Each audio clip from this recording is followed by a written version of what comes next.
అందరికీ నమస్కారం పిల్లలు. ఈరోజు మనం ఒక ఆసక్తికరమైన విషయం తెలుసుకుందాం.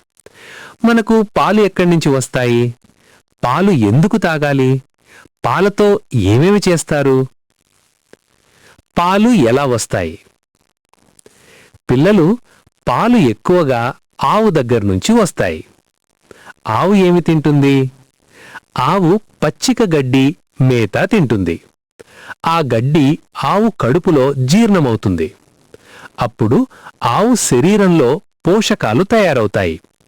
ఆ పోషకాలతో పాలు తయారవుతాయి. రైతు బాబాయ్ ఉదయం సాయంత్రం ఆవు దగ్గర నుంచి పాలు తీస్తారు. తరువాత ఆ పాలను శుభ్రపరిచి ప్యాకెట్లలో నింపి మన ఇళ్లకు పంపిస్తారు. అందుకే మనం ప్రతిరోజు తాజా పాలు తాగగలుగుతున్నాం. పాలు మన శరీరానికి ఎలా ఉపయోగపడతాయి?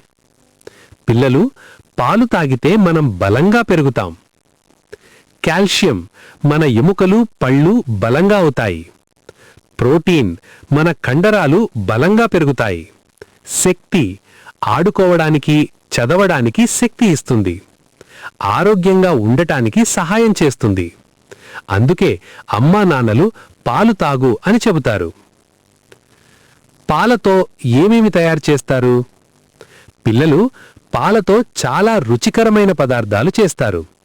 పెరుగు, వెన్న, పనీర్, నెయ్యి, ఐస్ క్రీం. మీకు ఐస్ క్రీం ఇష్టమా? అది కూడా పాలతోనే తయారవుతుంది. ముగింపు.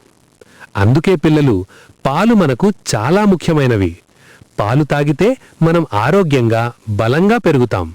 కాబట్టి ప్రతిరోజు ఒక గ్లాసు పాలు తాగుదాం.